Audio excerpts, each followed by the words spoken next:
Cuma bertiga nih ya, Mas Rizky ya, Insya Allah. Ini Mm-mm. kan kita bentar lagi mulai ya teman-teman. Jadi yang hadir tiga orang ini tolong untuk bisa merenam namanya menjadi nama underscore nim underscore kelas. Terus juga gunakan virtual background yang udah kita bagikan kemarin atau boleh di kolom chat nanti kita share lagi ya teman-teman. Dan tolong diinfokan untuk teman-teman yang lain ya yang belum hadir. Soalnya saya sudah ngechat Bu Dias juga tadi ya. Karena kan ini juga salah satu eh, wajib untuk kalian hadir mata kuliah WGTIK hari ini. Jadi eh, teman-teman tolong diinfokan teman-temannya yang lain ya. Saya nggak tahu apakah mereka kesiangan gitu Mas atau capek habis arak-arakan kemarin karena kan Oh, ada kemarin arak-arak. kemarin kan habis gladi Mas. Gladi apa? Farewell karena besok wisuda. Nah, jadi Oke. kayaknya mereka kemarin habis pada arak-arakan atau mungkin ada persiapan UTS yang nggak tahu. Nah, jadi izin kita mulai aja ya Mas ya. Hari ini Bismillahirrahmanirrahim. Assalamualaikum warahmatullahi wabarakatuh. Selamat pagi untuk semuanya. Selamat pagi juga Mas Rizky hari ini. Eh, Teman-teman yang kami hormati, pembicara kita hari ini ada Mas Rizky Fali Priyandika ya, yang juga alumni S1 Informatika Angkatan 2015. Selamat datang Mas Rizky hari ini dan serta seluruh teman-teman yang hadir hari ini ya. Terima kasih sudah menyempatkan waktunya. Dan hari ini kita akan melaksanakan webinar alumni Bikots mata kuliah WGTIK ya dengan tema dari engineer menjadi problem solver dunia. Dan izinkan hari ini saya mengenalkan pembicara kita hari ini ya teman-teman ya yang alumni dari S1 Informatika juga nih kakak tingkatnya teman-teman semua. Dan beliau merupakan alumni S1 Informatika angkatan 2015 benar ya Mas Rizky ya? Ya, betul. Betul. Berarti beda setahun ya sama teman-teman saya. Terus, Apa itu? Oke. terus yang saat ini Mas Rizky berkarir sebagai B2B Integration Engineer Global Business Area Network Ericsson ya, Mas Rizky bener ya? Ya, ya. Nah tuh teman-teman, padahal hari ini ada Mas Rizky yang keren banget nih ya, bisa sharing ke teman-teman. Terus kalau begitu tanpa berlama-lama ya Mas Rizky, untuk waktu dan tempat saya silahkan untuk Mas Rizky. Oke. Terima kasih Mas Sajat untuk Hmm, kasih perkenalannya. So, ya, saya coba share screen. hmm. Karena ini cuman dikit orang ya, jadi mungkin ini Iya, lebih ke private. ya betul Mas. Kalau misalnya Jadi private ya Mas ya. ya, jadi kalau misalnya teman-teman, adik-adik mau bertanya langsung, nanti ya boleh disilahkan. Mm-mm, Saya open untuk sesi tanya jawabnya nanti. mm-mm. Nah, untuk saya sendiri, untuk career journey dan introduction, nama saya Rizky.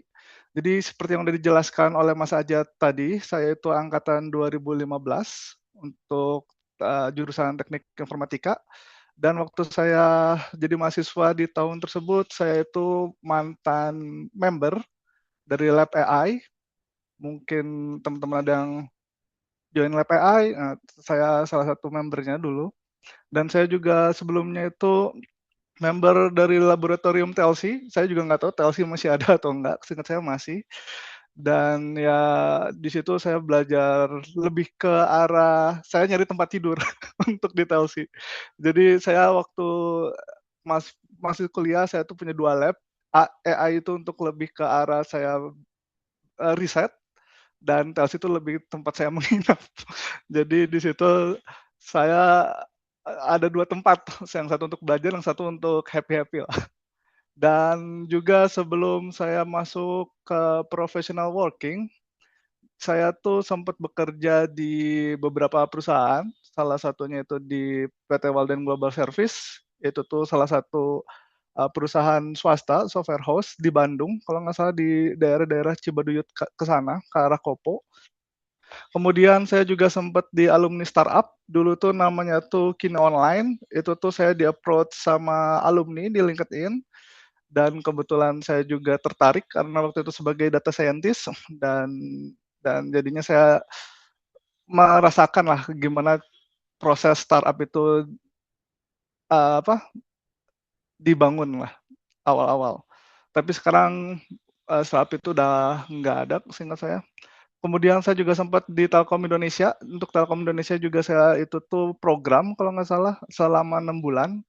Jadi itu program 6 bulan itu tuh saya gunakan di semester tingkat akhir, dan di semester tingkat akhir itu saya juga waktu itu cuman SKS saya cuman penyelesaian TA, jadi nggak ada mata kuliah apapun lagi. Jadi ya saya gunakan waktu semester 8 itu dengan internship di Telkom selama 6 bulan sampai sidang sih.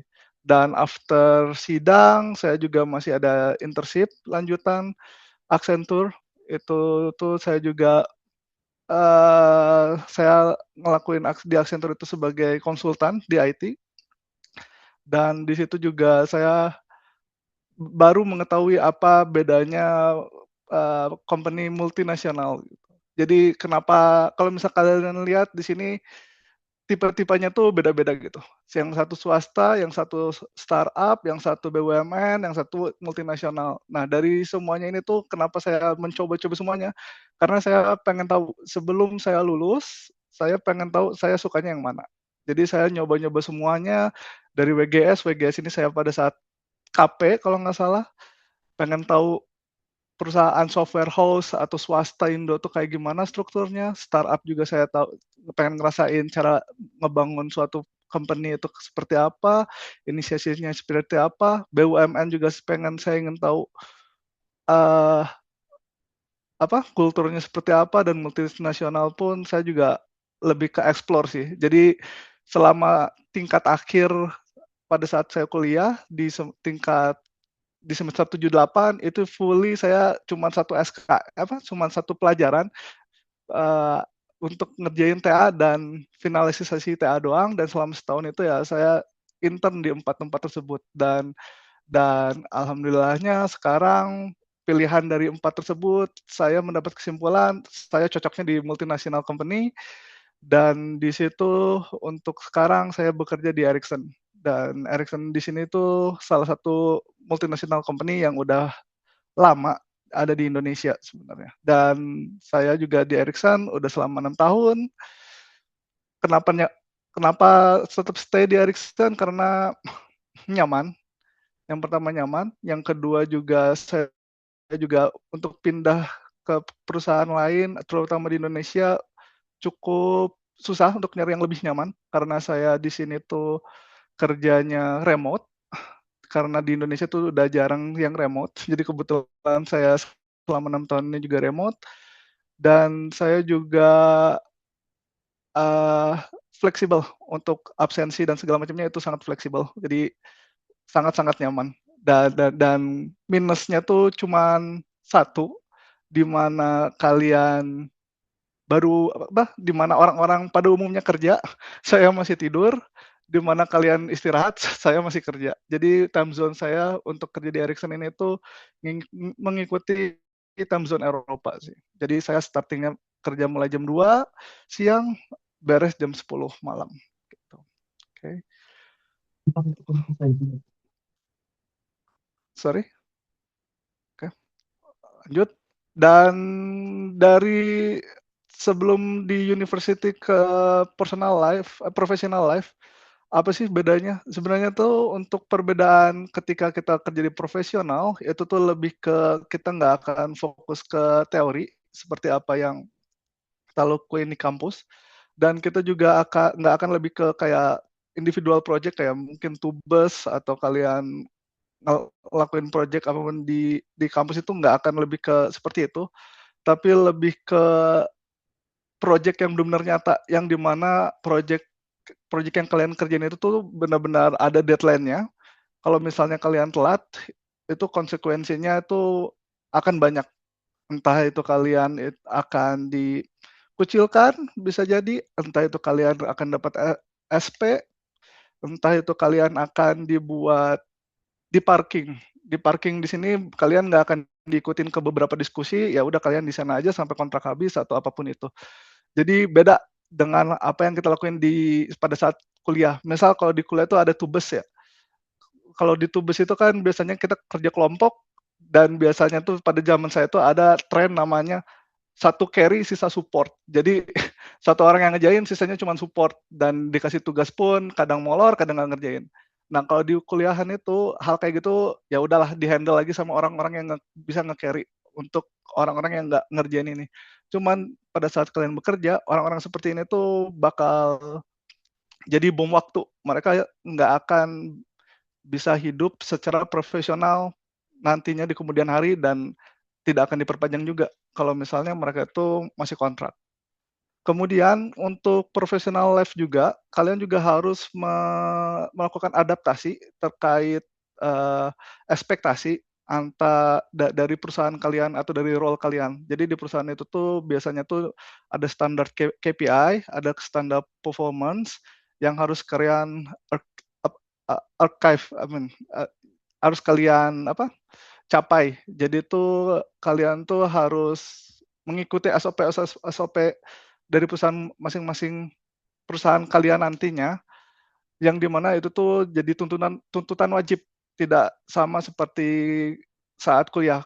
Kalau misalnya kalian kuliah dapat nilai A, B, C, ya udahlah itu nggak akan dapat impact ke kalian gitu. Impact-nya ya pas di saat kalian nge-apply. Sedangkan kalau pada saat profesional, KPI itu sangat menentukan di mana reward kalian nanti bisa jadi berupa bonus, berupa promosi, dan semacamnya. Dan juga pada saat kalian bekerja, belajar tuh akan terus terjadi, proses pembelajaran itu akan terus terjadi.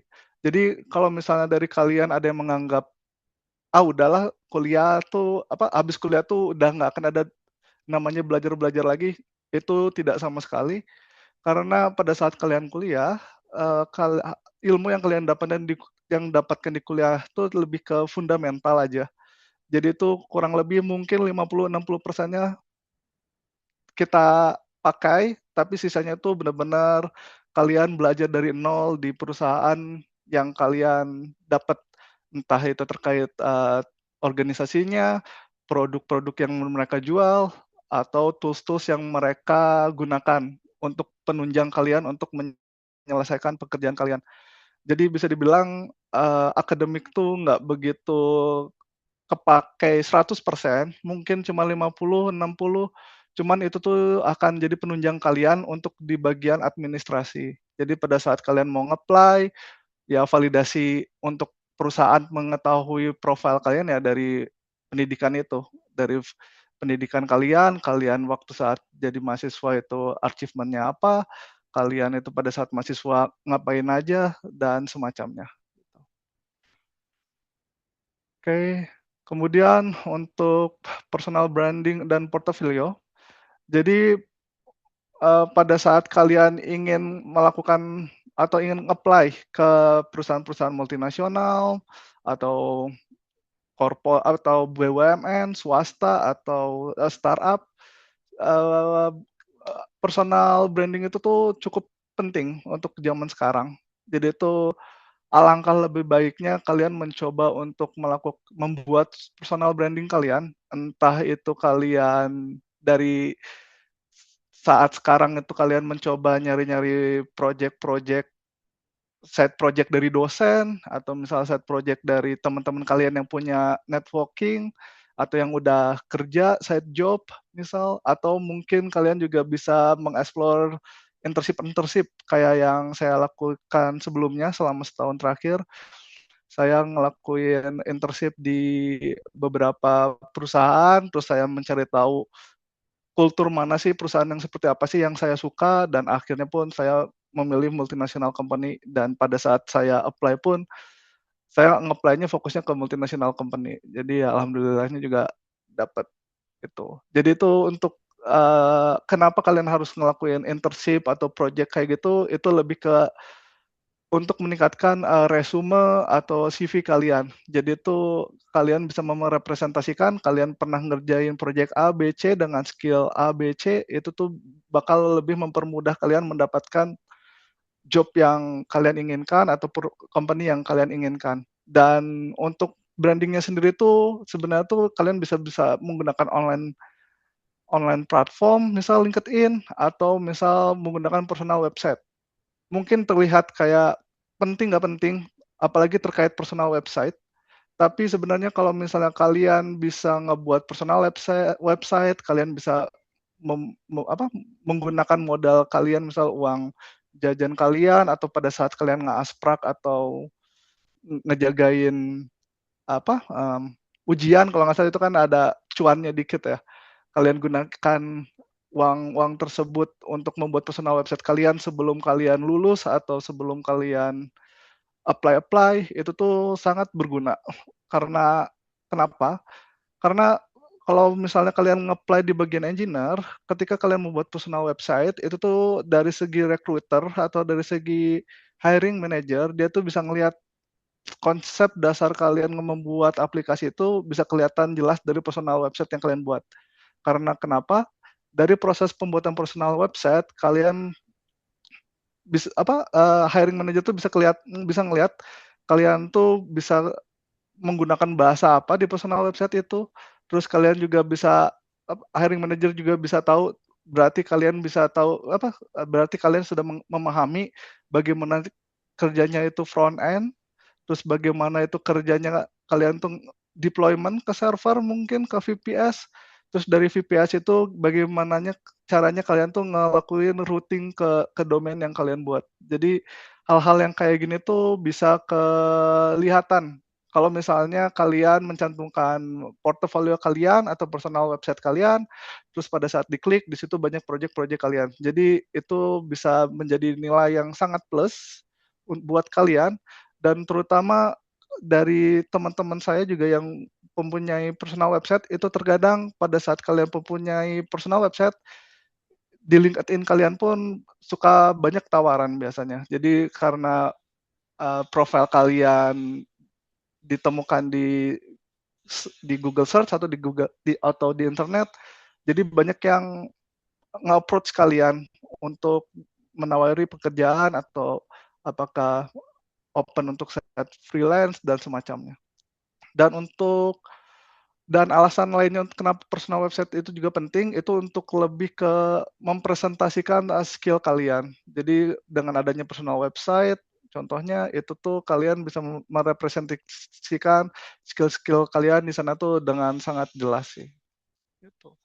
Dan ini tuh untuk branding pun sebenarnya nggak hanya online, tapi pada saat kalian sudah masuk di perusahaan yang kalian inginkan atau yang kalian dambakan, itu tuh kalian juga harus melakukan branding secara internal juga. Jadi gimana caranya branding secara internal, itu kalian harus membuat suatu sedikit bisa dibilang political kalian sendiri sih. Jadi kayak kalian harus dikenal dengan output atau outlook dari orang-orang yang berbeda tuh, kalian tuh perform, kalian tuh fast response, kalian tuh bagus dan semacamnya. Itu tuh nanti kalian akan secara nggak langsung biasanya tuh orang-orang tuh akan melihat kalau kita atau kalian tuh bagus di kantor.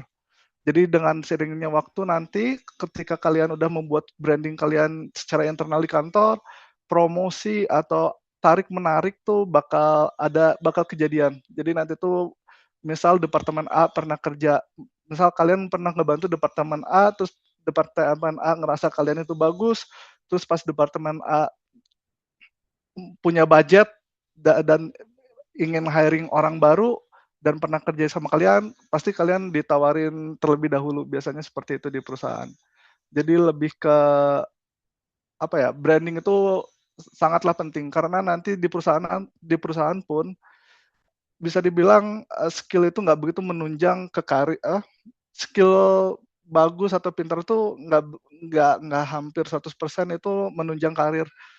Karena kalau misalnya kalian mau ke higher level, networking sama trust itu yang diperlukan. Jadi mau sepintar apapun atau skill kalian sejago apapun, kalau karir dan trust kalian itu nggak ada di perusahaan itu secara internal, kalian akan lebih sangat susah mendapatkan promosi ataupun pindah-pindah ke departemen lain. Karena kalian ya diam di departemen yang kalian tempati aja gitu, nggak proaktif lah. Jadi saran saya kalau misalnya kalian nanti kerja, coba lebih proaktif, ambil set project internal, dan jadinya kalian punya politik atau outlook internal kalian yang sangat bagus gitu. Jadi branding itu sangat penting. Mau itu kalian secara global, kalian membuat personal website kalian, ataupun secara internal di perusahaan kalian nanti. Itu benar-benar sangat penting. Soalnya nanti akan ada fase di mana kalian jago ngebuat banyak hal, tapi kalau misalnya performansi kalian atau output kalian atau impact kalian itu nggak didengar sampai ke high level, ya kalian nggak sebagus apa yang kalian rasa sih. Gitu. Oke, lanjut. Untuk global exposure sendiri, apa sih yang ngebedain kerja di multinasional dengan kerja di startup mungkin, BUMN mungkin, atau perusahaan swasta? Lebih ke kalau untuk multinasional sendiri, kita tuh bekerja secara global. Jadi itu bisa dibilang sudah pasti kultur itu sangat berbeda. Misalnya simpelnya kita dengan orang India itu sangat-sangatlah jomplang menurut saya. Jadi bisa dibilang ada poin plus sama negatif. Jadi nanti kalian kalau misalnya masuk di perusahaan multinational company ataupun startup yang udah udah menjadi multinasional juga, mungkin kayak Gojek, Grab, itu tuh kalian bakal ngelihat banyak banyak orang, banyak kultur dari tiap-tiap negara itu berbeda-beda. Jadi contoh simpelnya itu misal kita dengan India, bisa dibilang Indonesia tuh terlalu rata-rata orang Indonesia tuh terlalu malu. Kita tuh terlalu malu, kita juga terlalu mengiyakan apa yang disuruh. Sedangkan kalau untuk India itu tuh mereka tuh lebih ke responsif, bukan responsif ya, apa ya namanya? Lebih ke bisa dibilang banyak omong iya, mereka tuh lebih suka apa ya? Banyak berbicara daripada ngelakuin action gitu. Jadi di situ tuh kalian harus beradaptasi gimana cara mengendalikan suatu kondisi di situ dan misalnya apa ya di sana juga apa ada kondisi di mana nanti tuh misal kalian kalau misalnya disalah-salahkan oleh apa apa hmm, teman-teman atau sejawat kalian yang lain dari negara-negara lain tuh kalian juga harus namanya apa ya, berani sih. Soalnya ketika kalian kerja di global, proses-proses kompetisi kayak gitu tuh akan lebih semakin ketat. Apalagi menyangkut namanya nepotism. Karena nepotism itu tuh nggak hanya cuman kayak di Indonesia, mungkin kalian pernah dengar kayak orang apa, se si si ini punya keluarganya di bank, terus bisa dibilang apa ya, ordal lah. Di Indonesia tuh kan terkenal banyak ordal. Sebenarnya tuh di secara global juga ordal-ordal kayak gitu konsepnya juga sama. Jadi kayak pada saat kayak kalian masuk ke perusahaan global itu nepotisme atau ordal-ordal tuh kompetisinya tuh makin kenceng dan lebih ke bukan ordal lagi sekarang, tapi lebih ke rasis di tiap negara sih. Nah, di situ tuh kalian harus handle diversity itu, take it easy, dan ya saling support sih biasanya. Jadi di situ tuh kalian harus apa ya, beradaptasi dengan sangat cukup harus cepat dan jangan terlalu dibawa perasaan karena di situ tuh bakal akan sering selek biasanya. Karena kenapa? Contoh case-nya adalah India itu kan udah terkenal global, jadi dari segi struktural mau kalian kerja di manapun itu Microsoft atau apapun itu tuh bakal kelihatan dengan sangat jelas India tuh bakal balik ke India lagi. Jadi mau se-perform apapun kalian, di situ kadang mereka nggak mau ngelihat kalian tuh perform contohnya. Tapi dari dengan kondisi kayak gitu, ya kalian gimana caranya nge-handle kayak gitu? Ya dengan cara ngelakuin outsmart. Outsmartnya tuh dengan cara apa? Ketika ada task yang ditugaskan ke orang India terus kalian nggak bisa orang India ini nggak bisa take over, nah kalian ambil opportunity itu biar orang-orang tuh tahu ya mereka nggak begitu bisa apa-apa gitu gitu. Jadi menurut saya tuh orang Indonesia tuh pinter-pinter pada dasarnya, cuman kita tuh sedikit malu aja sih. Dan ketika kita ada yang ngelakuin eskalasi ke kita atau nyalahin, kita lebih ke ya udah nggak ngebales tapi ngerjain. Harusnya kita tuh berani untuk speak up, ya kita nggak salah, kita ngerjainnya A, B, C, terus yang salah bukan kita, orang lain gitu. Jadi untuk adik-adik yang akan mau kerja nanti, kalau misalnya kalian ada di fase itu, kalian coba aja speak up, jangan malu-malu gitu. Karena Indonesia tuh menurut saya orang kita tuh top 5 penduduk terbanyak di dunia, cuman ya kenapa nggak bisa globalize, karena kultur kita ya suka malu-malu kayak gitu sih. Padahal kalau misalnya speak up dan lebih, apa ya, lebih open dan segala macamnya, kita tuh bisa ngalahin India sih sebenarnya dari segi knowledge menurut saya dan kultur. Dan juga untuk benefit dari diversity ini tuh lebih ke apa ya, kalian tuh jadi banyak perspektif. Mungkin simpelnya adalah kalau misalnya kalian kuliah, itu kan mungkin orang tua tuh nyuruh, kuliahnya di UI lah, ITB lah, dan semacamnya. Padahal tuh kalau misalnya kalian atau misal orang tua kalian atau kalian punya perspektif di luar Indo, di situ tuh banyak sekali kampus-kampus yang lebih bagus gitu. Jadi pada saat kalian kerja di MNC atau multinational company itu, pola pikir kalian tuh akan lebih open. Jadi kayak lebih fleksibel, ternyata kalian juga tahu orang India itu seperti ini, orang Singapura seperti ini, Malaysia itu seperti ini, orang European tuh seperti ini. Jadi tuh kalian tuh bakal lebih open lah, dan di situ pun kalian jadi bisa tahu kalau misalnya mau masuk ke market European tuh harus seperti apa, market Singapura tuh harus seperti apa, dan semacamnya. Jadi tiap-tiap tiap-tiap diversity itu punya plus minusnya masing-masing, dan jadinya tuh pola pikir kalian pun lebih apa ya, globalize lah. Jadi pada saat kalian diskusi dengan India, kalian jadi tahu cara nge-handle-nya, dengan Singapura kalian jadi tahu cara nge-handle-nya dan semacamnya sih. Jadi lebih enak sih sebenarnya. Apa, pola pikirnya jadi lebih globalize aja sih, nggak fokus ke sesama Indonesia aja, tapi ke ke negara-negara yang punya kulturnya berbeda sih, gitu. Terus untuk output sebenarnya dari kerja kerja cross border atau cross kultur kayak gini tuh sebenarnya tuh lebih ke kita punya skill yang namanya openness, empathy, dan strong communication.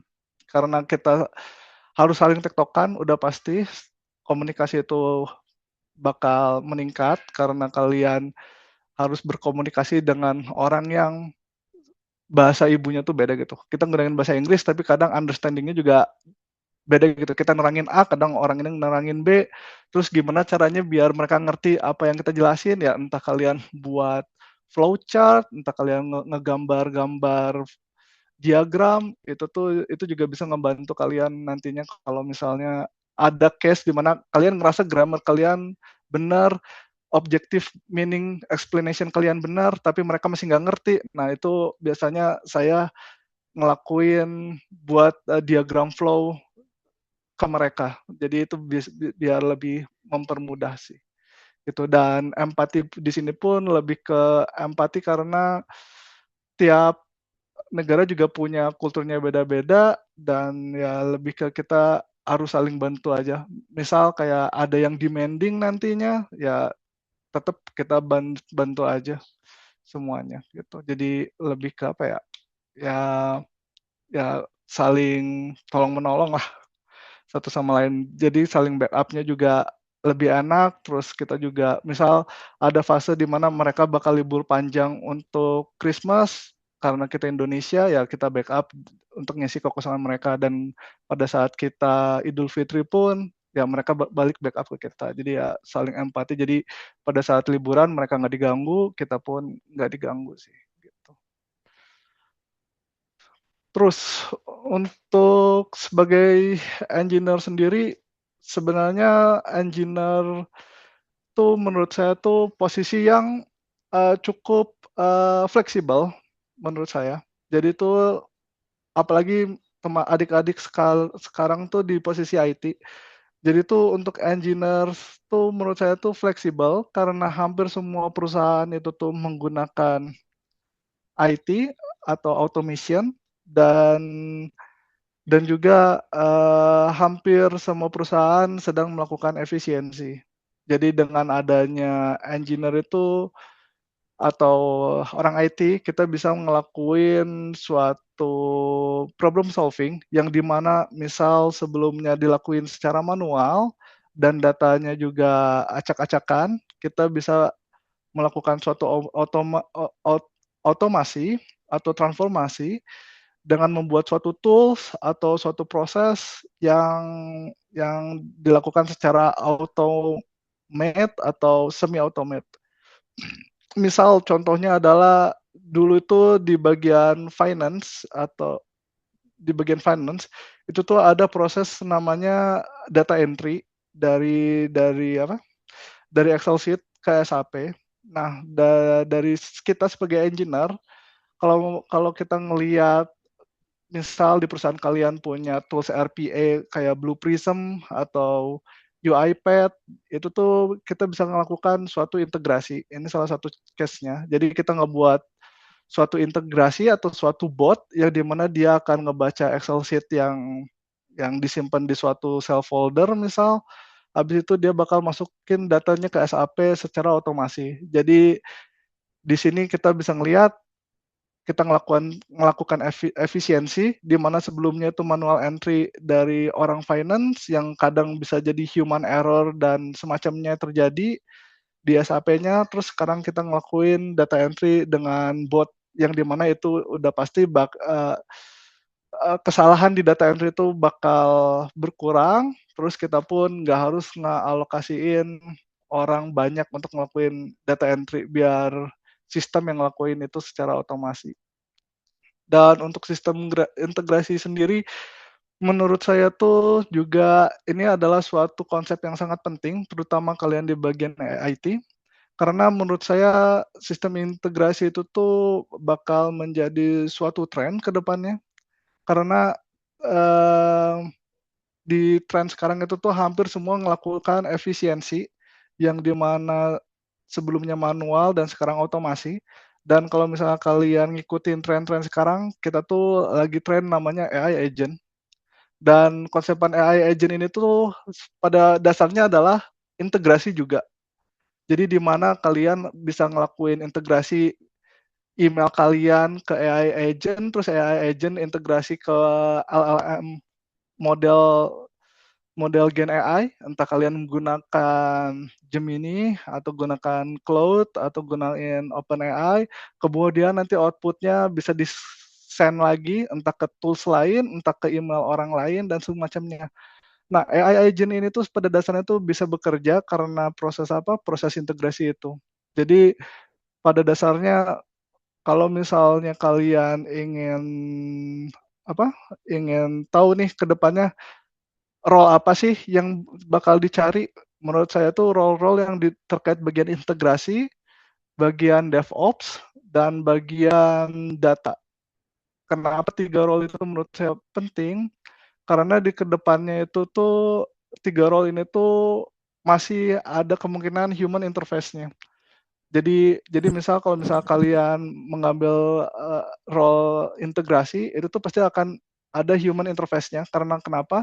Kalian harus meeting sama customer, kalian harus understanding business flow-nya seperti apa, kalian harus ngelakuin data mapping, a tools kalian dengan customer itu kayak gimana, dan semacamnya lah. Di situ bakal ada banyak sistem logik dan proses logik yang harus kalian define. Dan kalau misalnya kalian masuk ke bagian data, itu juga bakal masih banyak apa, role-nya.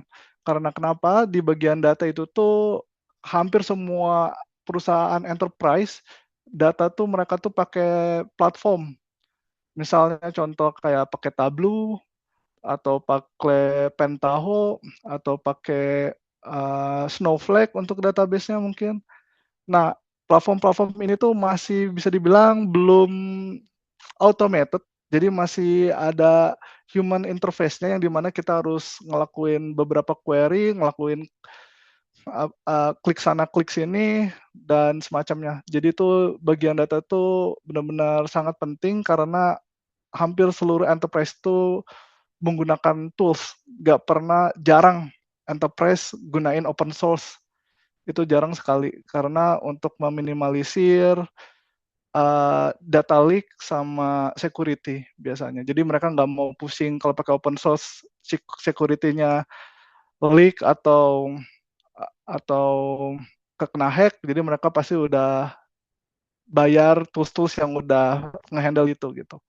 Dan juga kalian juga untuk DevOps juga sama. Kenapa DevOps juga bakal kemungkinan banyak, mesti banyak dan dicari karena DevOps tuh mirip kayak data, semuanya tools. Jadi ketika kalian pipeline itu bakal ada namanya integrasi ke beberapa platform kayak Key Vault atau kayak Azure, AWS, itu tuh semuanya tuh masih platform dan human interface. Jadi kayak kalian harus paham menu-menu di AWS kalau mau buat VPS di mana, setup networknya di mana, ngebuat identitinya usernya di mana dan segala macam. Jadi menurut saya kedepannya itu untuk tiga role ini tuh sangat-sangatlah penting karena untuk bagian front end sama back end jujur dari experience saya itu udah bisa dibilang hampir 80% AI bisa ngerjain.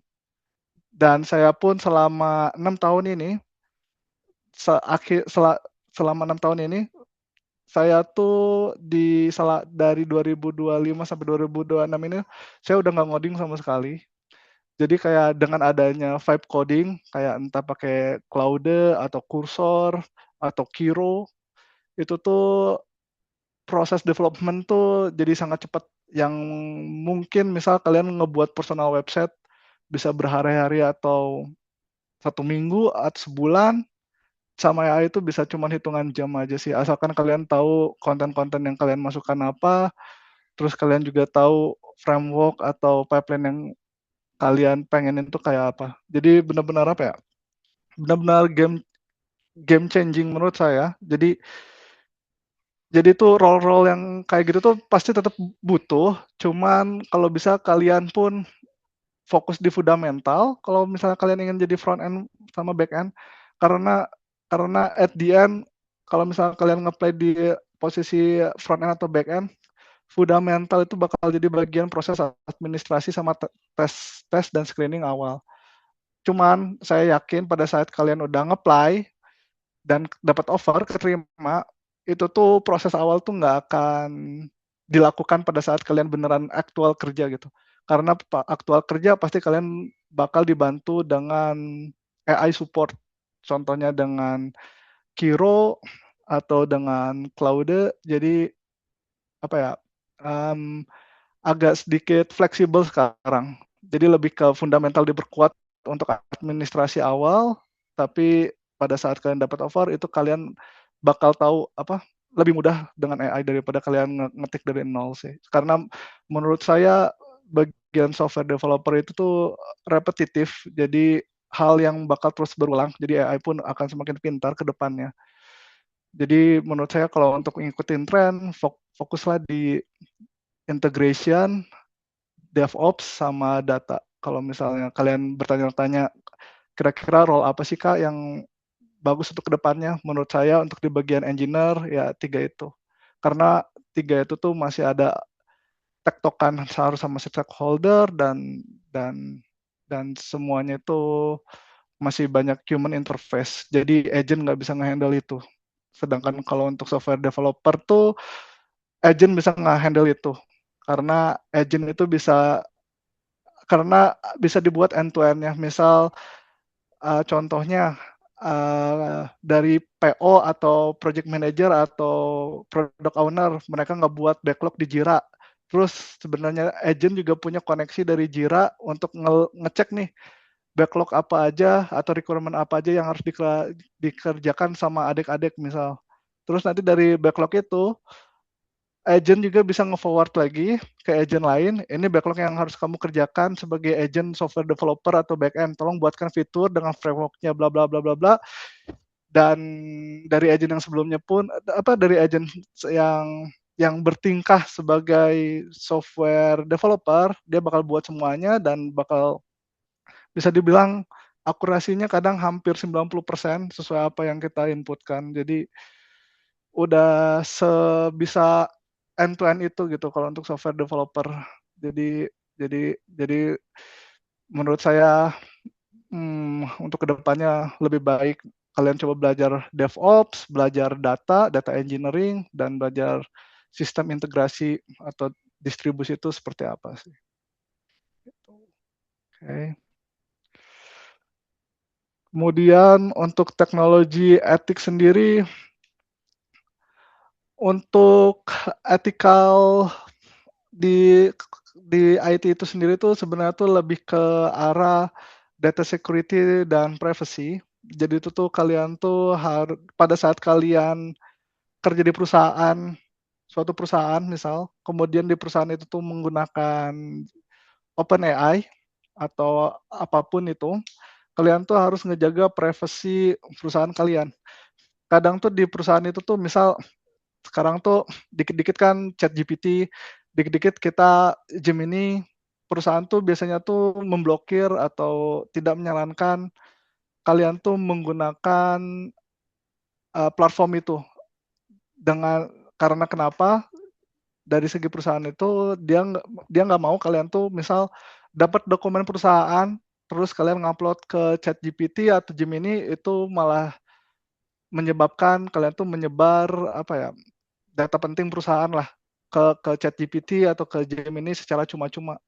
Jadi itu alangkah lebih baiknya kalian tuh pada saat bekerja terus menggunakan aset-aset berupa dokumen atau PPT dari perusahaan tuh kalian tuh harus jaga, jangan gunain atau upload sembarangan di ChatGPT dan semacamnya.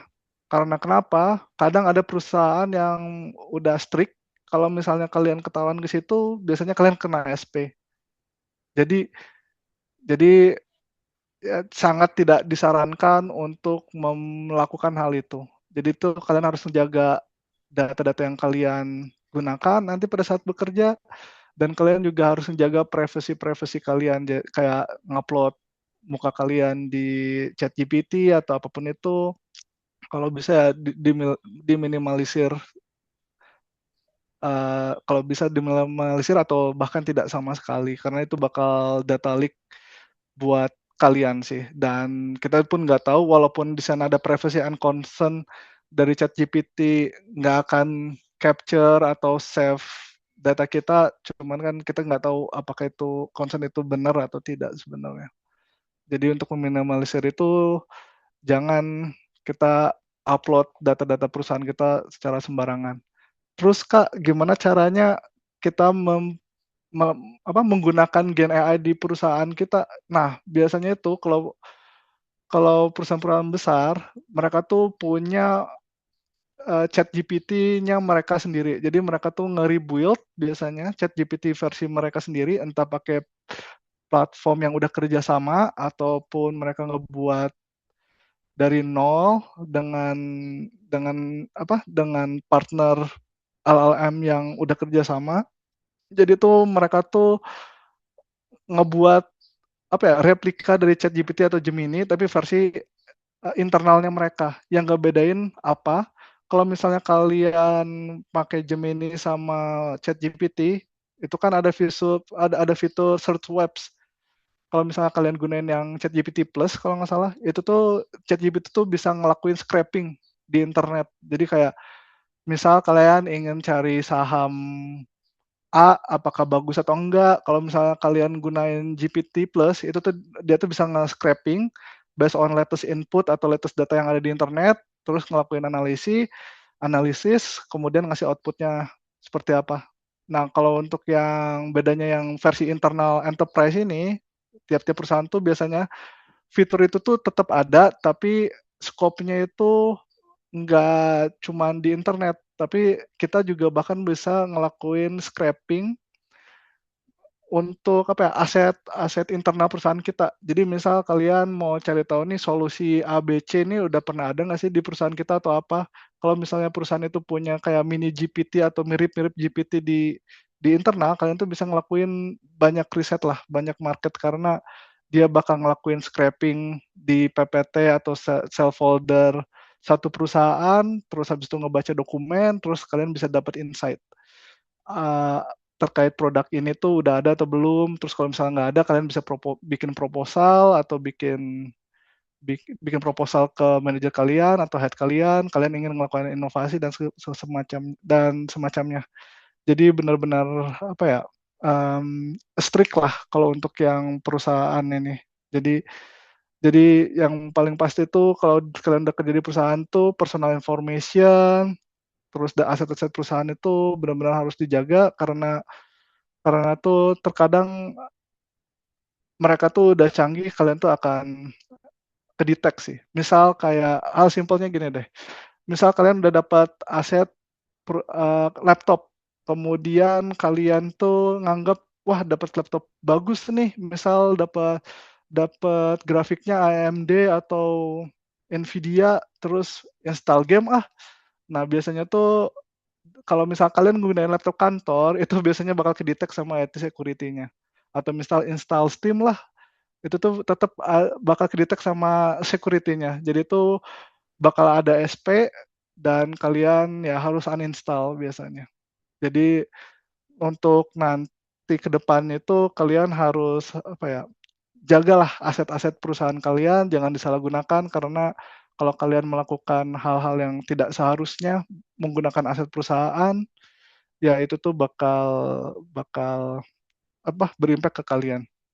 Dan juga objektif dari ethical awareness ini tuh lebih ke arah kemungkinan ke depannya karena kita bakal fokus ke AI dan semacamnya, ya apa ya, ya bare minimum aplikasi akan diterima tuh ya lebih ke security-nya, ke trustworthy-nya. Jadi kalian tuh kalau misalnya nih kalian ada yang mau jadi pengusaha atau pengen buat buat buat apa ya, buat startup atau pengen software house, kalian tuh juga harus menekankan, apa, security-nya, security layer-nya. Jadi kalian kalau misalnya membuat suatu apa ya, aplikasi online shop nih, berarti kan di situ ada data-data user, email, password, terus apa lagi ya, hal-hal yang terkait privacy.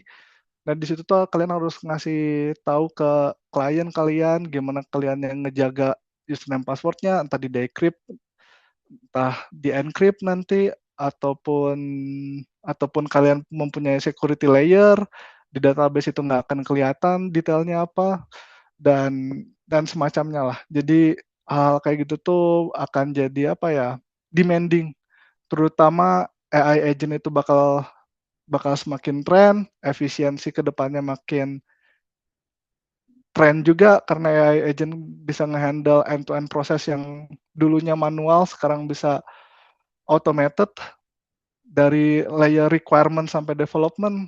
Terus ya ya trustworthy ini tuh bakal jadi sangat penting gitu. Jadi kalau misalnya kalian pengen ngejual aplikasi kalian, sudah pasti dari segi sisi security dan privacy ini tuh bakal jadi nilai jual yang sangat plus lah gitu.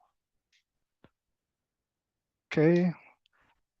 So, jadi kesimpulannya untuk hari ini adalah, kalau misalnya kalian ingin, bekerja secara global, ya role yang kalian impikan sebagai data engineer atau apapun itu, coba mulai dari sekarang.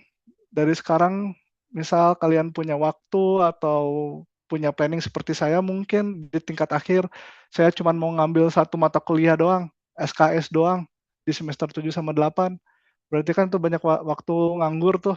Kalian bisa coba apply-apply, entah side project, entah kalian ngebuat personal project kalian, terus kalian publikasikan online, entah di LinkedIn atau di GitHub. Terus kemudian kalian juga bisa mencoba memulai draft, personal website kalian mungkin untuk membuat personal branding, atau misalnya kalian juga ingin nge-explore apa sih bedanya kerja di BUMN, startup, kemudian swasta, multinasional, misal kayak saya pengen nyoba kayak Kak Rizky, monggo kalian coba karena jujur, bisa dibilang proses saya dari tingkat akhir dari semester 7 sampai sampai sekarang saya kerja, itu tuh bisa dibilang saya tuh hampir nonstop sih, nonstop untuk di fase di mana sempet sih nganggur. Dari Accenture itu tuh saya sempat putusin karena saya ngerasa capek gitu. Cuman kalau misalnya saya nggak nggak stop itu tuh bakal jadi apa ya, long proses lah. Jadi bisa dibilang dari awal semester 7 sampai profesional itu tuh apa, semulus itu gitu. Jadi kalau misalnya kalian mau mencoba, ya nyari kerja tuh nggak sesusah itu kok, asalkan kalian mau belajar, kalian mau ngulik, dan kalian tahu gitu market tuh butuhnya apa. Misal kalian ngerasa, "Aduh nggak ngerti DevOps nih apaan, aduh nggak ngerti data nih apaan." Ya dari kekurangan itu tuh kalian coba mulai dari sekarang ya belajar. Jangan ngerasa kayak misal, "Aduh pengen di multinasional tapi nggak bahasa Inggris nih." Ya saya juga waktu awal-awal bahasa Inggris saya jujur belepotan. Cuman ya dari kelemahan kita itu jangan dibuat itu tuh jadi apa ya, hambatan atau jadi kalian tuh stop gitu. Tapi buat itu jadi motivasi, "Kok gue masih bodoh ya?" Misal, "Kok saya masih bodoh ya?" Jadi saya harus belajar lebih giat biar orang-orang tuh nggak ngerendahin dan kalian tuh jadi lebih baik gitu untuk ke depannya, gitu. Dan juga ya project-project juga kalau misalnya kalian punya banyak project gitu, kalian juga cantumin atau kalau misalnya belum coba cari-cari project, entah kalian explore, entah kalian coba ngebuat AI agent kalian sendiri, ngulik-ngulik, itu juga bakal bener-bener ngebantu sih. Dan juga apa ya, kalau misalnya nanti ke depannya kalian nih, misal jadi head di perusahaan island atau jadi head di perusahaan luar lah atau apapun itu, coba apa ya, mulai apa ya, mulai memotivasi antar sesama negara gitu, sesama Indonesia gitu. Karena saya ngelihat apa ya, orang Indonesia yang udah di depan tuh sedikit, skeptis sesama negaranya. Karena apa ya, kenapa India itu banyak di luar negeri, karena tuh mereka tuh ketika mempunyai suatu jabatan tertinggi, mereka tuh akan nge-hiring sesama Indianya lagi. Mau itu Indianya pinter, bodoh, kurang skill, punya skill, mereka tuh akan bawa sesama negaranya. Karena konsepan mereka apa, kalau walaupun orang India ini nggak punya skill atau bodoh, tapi kan mereka tuh bakal diajarin dan ngasih chance lah. Ya udah saya nge-hiring kamu, ya kamu belajar gitu. Sedangkan menurut saya kalau orang Indonesia ini tuh empati antar sesama Indonesia itu nggak begitu kuat. Jadi saya memotivasi buat teman-teman, ketika teman-teman udah sukses kerja di global, saling bantu sesama Indonesia karena kita juga salah satu negara dengan penduduk, terbesar, terbanyak, ketiga, keempat seingat saya, dan kita tuh bisa globalize gitu. Jadi jangan pernah takut dan kalau misalnya kalian udah di-globalize, saling bantu sama sesama orang Indo. Nggak semua orang Indo tuh bodoh ataupun nggak sekompeten itu, tapi kita cuman perlu namanya kesempatan dan opportunity, kesempatan aja dan apa ya, dan empati lah.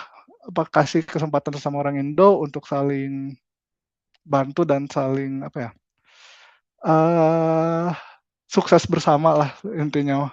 Soalnya itu kalau pada saat kalian kerja di global, itu tuh bakal kelihatan jelas kok. Kita tuh banyak kok orang Indo yang jadi head segala macam, cuman di bagian itunya tuh kita tuh masih kurang. Ya sampel case-nya adalah ya kasus kemarin aja misal, ini out of topic jadinya, orang Indo yang lulus di LPDP ya kesannya kayak ngerendahin sesama Indo gitu.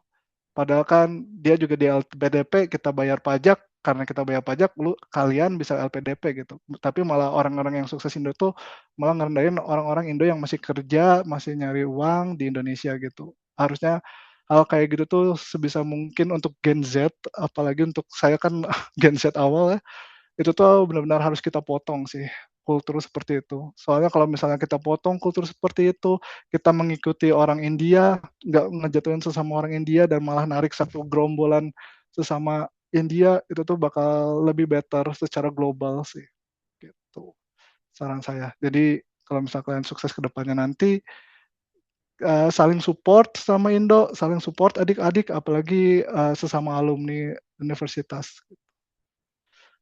Mungkin sekian dari saya, Pak Ajat.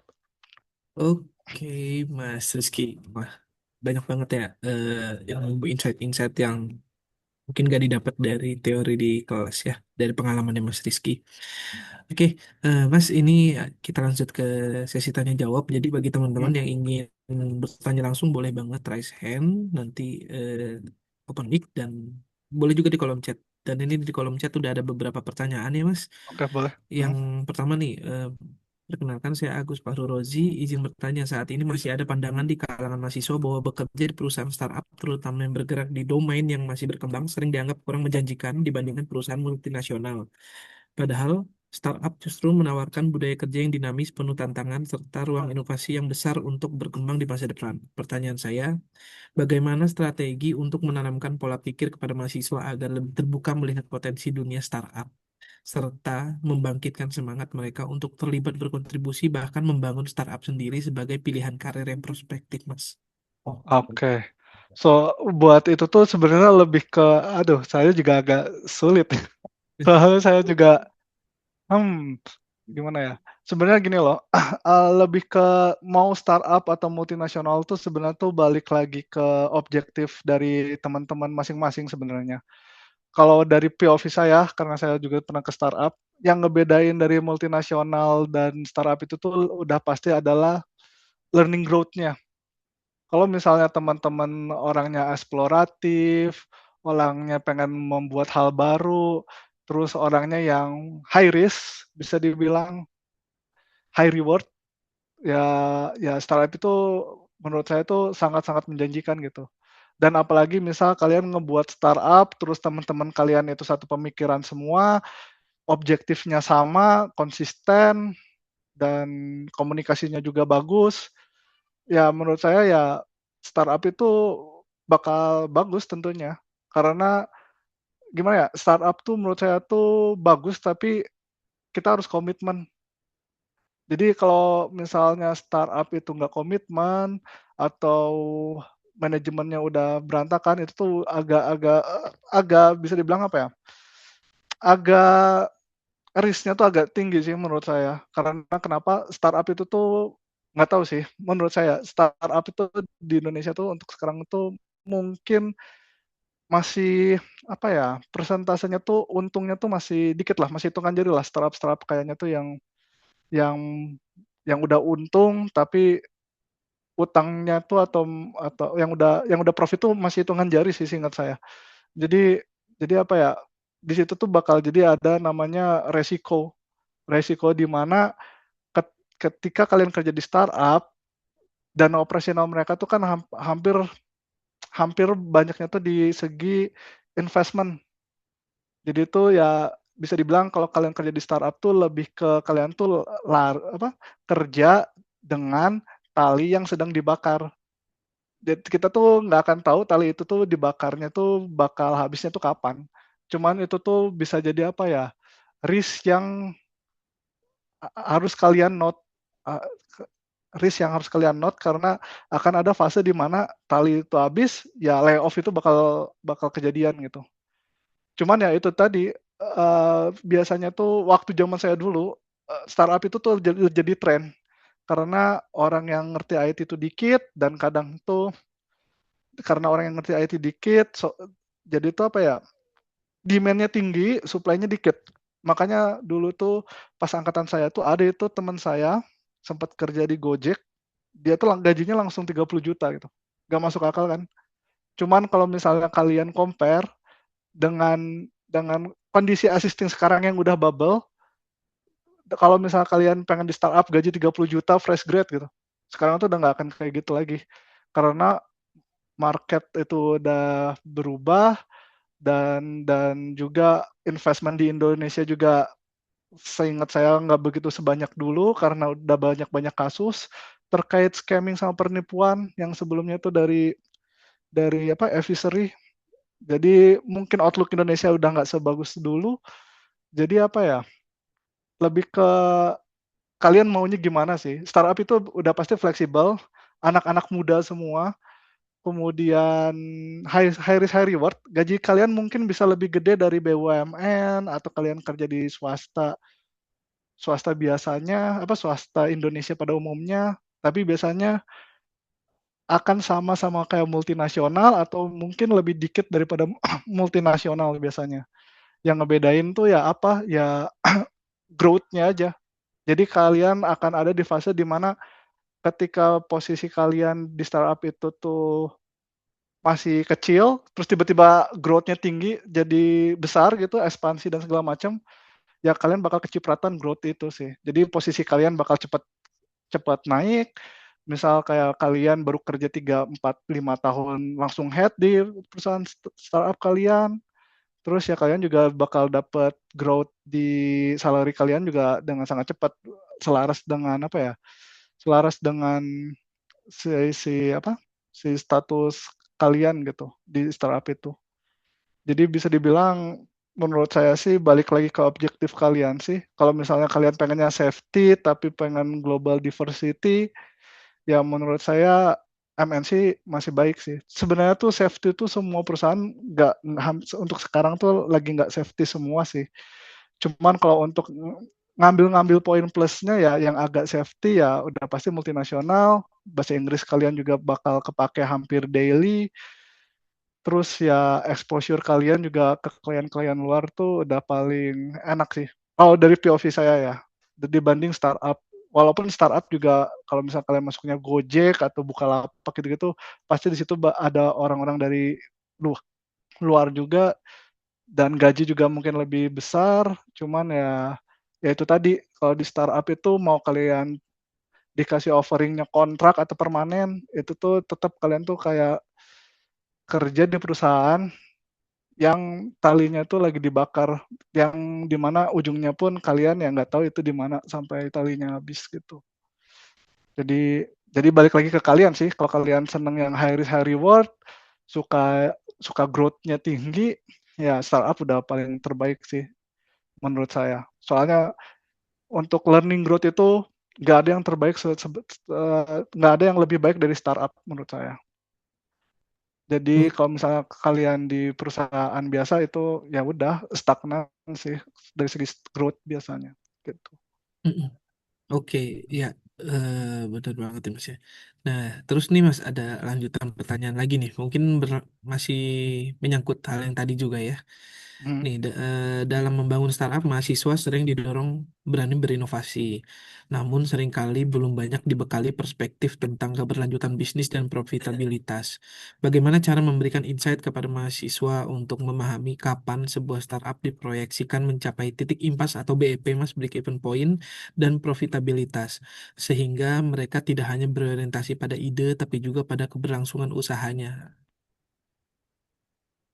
Tuh. Agak bisnis ya.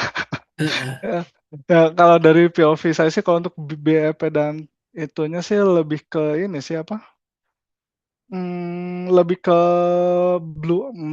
ini POV saya nggak begitu ke bisnis side banget sih. Tapi menurut saya tuh ketika kita ngebuat suatu startup itu tuh kan pasti udah tahu ada namanya hitung-hitungannya ya. Terkait produk yang kita mau jual itu tuh biaya operasionalnya berapa, terus blueprint platform yang kita pakai itu berapa, terus biaya untuk per call-nya itu berapa dan semacamnya. Menurut saya tuh itu tuh apa ya, menurut saya tuh dari basic kita ngelakuin development dan ngelakuin operasional tuh, itu tuh harus dicatat dengan sangat baik dan diestimasikan dengan sangat baik sih.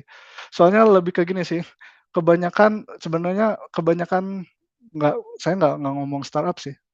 Kebanyakan di internal perusahaan saya juga contohnya atau di perusahaan manapun mungkin kurang lebih, kita tuh banyak ngelakuin inovasi, ngelakuin kayak nganggep budget perusahaan itu nggak terbatas, maksudnya selama kita proposal kita diajuin, inovasi kita diajuin tuh kita bakal dapat budget sekian, kita langsung gunain budget ini, ngebuat AI agent, ngebuat machine learning, ngebuat apapun itu, tools apapun itu, terus kita tuh mau ngejual ke customer tuh bingung dan nggak bisa ke monetize gitu. Jadi menurut saya tuh kalau untuk bagian itu tuh lebih ke kita tuh harus apa ya, nekenin ke target audience kitanya dulu sih, apa, target audience-nya kita dulu itu apa, habis itu kita targetin juga solusi yang kita buat itu untuk nge-solving problem apa, terus habis itu baru budgeting sih. Di mana budgeting itu tuh bakal jadi acuan awal pada saat kita apa, go to the open to market gitu, itu tuh bakal jadi acuan awal ya selama kita ngelakuin development beberapa bulan itu ya itu bakal jadi acuan modal awal yang di mana hitung-hitungannya tuh pada saat ke market terus kita dapat profit ya di situ buat apa ya, di bisa dibilang buat ngesimulasikan lah pada saat kita go live dengan modal kita di awal itu tuh operasional, website, tools, integrasi dan segala macamnya tuh jadi apa ya, jadi ngebuat simulasi kalau misalnya kita nih ngejual platform kayak terkait API terus kita ngejual ngejual API-nya itu berdasarkan token gitu misal kita ngejual apa ya, kamu bisa bayar 100.000 atau 200.000 terus bisa dapat 1.000 token API call kita atau segala macam. Nah itu tuh harus di apa ya, harga jualnya tuh harus tetap di-adjust sama apa yang kita buat sih. Dan kalaupun misalnya nggak fit to the market ya berarti ya harus ada yang kita optimize atau kita cek lagi kompetitor-kompetitor kita harganya berapa sih. Itu cuman menurut saya apa ya, untuk bagian itu tuh agak tricky karena mau di perusahaan manapun inovasi itu apa ya, hampir semuanya tuh high risk high reward.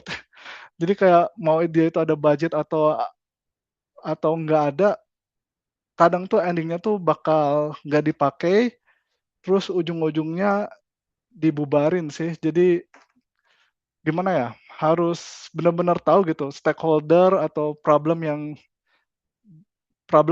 sedang dialami audiens kita tuh sebenarnya apa sih. Ya kayak contohnya aja Gojek lah, dia mikir kayak apa ya, problemnya dia tuh simple seingat saya, dia tuh pengen naik ojek, tapi susah nyari pangkalannya dan kadang harganya itu tiap-tiap pangkalan ojek ojek tuh nggak stabil gitu. Ya makanya di situ Nadiem Makarim kan sesimpel buat suatu platform, integrasi sama mitra-mitra ojek, terus dia juga punya kalkulasi hitungan yang standar gitu. Jadi kita sebagai end user atau target audience aplikasi ini tuh tahu gitu, oh ini udah ada standarnya segini, ini murah masuk akal, terus kita juga simple.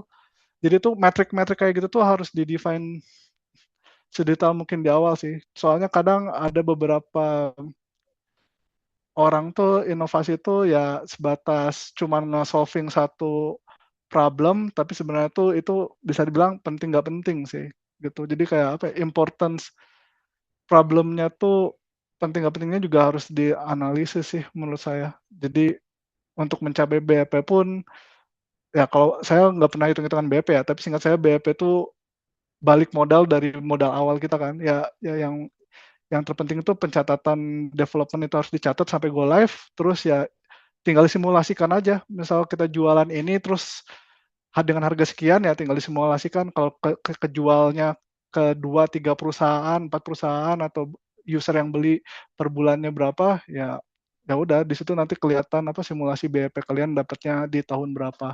Dengan operasional kalian yang di after go live-nya kalian harus pastiin itu tuh konsisten, nggak defisit. Kalau defisit berarti kan BEP kalian semakin molor atau bahkan nggak akan nggak makin kecapai gitu. Agak tricky sih menurut saya itu. Kalau dari segi bisnis ya, soalnya dapat bisnis yang kayak Gojek tuh agak agak tricky sih Betul, betul. masuknya. Mhm, Iya. Nah, nih Mas, ini kayaknya masih tentang startup lagi ya, lanjutan lagi Mas. Ini kan eh, berdasarkan data Indonesia itu menempati peringkat ke-6 ekosistem startup dunia dengan lebih dari 3.100 plus startup aktif ya Mas ya. Terus mhm. juga ada 14 yang unicorn atau dekakorn, terus lebih dari 52,6% berpusat di Jabodetabek. Nah, namun pada kuartil pertama 2025 pendanaan startup itu kan turun lebih dari 50% sehingga banyak yang Yes. beralih fokus ke efisiensi dan profitabilitas. Nah, dalam kondisi ini Sementara perusahaan multinasional menawarkan stabilitas, struktur bisnis yang lebih mapan gitu. Nah, gimana menurut Mas Rizky nih melihat daya saing nyata startup dibandingkan multinasional dalam jangka panjang? Serta bagaimana cara menanamkan kepada mahasiswa pemahaman kritis agar tidak hanya melihat startup dari sisi jumlah pertumbuhannya aja, tapi juga mampu menganalisis tadi BEP, profitabilitas, dan sustainability sebagai dasar pengambilan keputusan karir mereka nantinya, Mas. Oke. Ya, ya menurut saya sih, ya gimana ya, soalnya kalau ditanya sih terkait startup multinasional, saya jujur sih lebih ke arah multinasional ya. Cuman kalau untuk startup sendiri ya, intinya tuh ya balik lagi ke kalian sih. Terus untuk yang efisiensi-efisiensi itu ya, itu udah sangat real lah sebenarnya. Sebenarnya tuh efisiensi tuh nggak hanya cuman di startup kalau boleh dibilang. Jadi bisa dibilang efisiensi juga banyak di perusahaan swasta Indo, efisiensi juga banyak di multinasional juga, cuman ya kabarnya aja nggak se-viral di startup yang sampai ke Iya. berita-berita. Jadi sebenarnya tuh efisiensi sekarang tuh benar-benar real menurut saya. Jadi mau kalian kerja di Telkomsel, di Telkom, di Ericsson atau di Deloitte, misal di Accenture, dimanapun itulah. Emang tren sekarang itu menurut saya tuh efisiensi. Apalagi kan lebih ke gini, simple mindset-nya tuh gini, perusahaan yang udah profitability aja, kayak misalnya kayak BUMN, swasta Indo, atau multinasional tuh masih, apa ya, masih ngelakuin efisiensi gitu. Efisiensinya karena apa ya, karena agent gitu. Karena agent itu bisa ngebuat proses software development tuh se-end to end itu. Jadi dari backlog di Jira, Jira agent nge-tag, backlog baru itu, terus ngebuat struktur codingan, push ke GitHub, terus dari segi senior developer, tinggal ngelakuin checking aja gitu, checking apakah code strukturnya itu sama, sesuai apa yang kita mau atau enggak, logiknya sesuai atau enggak, dan segala segala macamnya.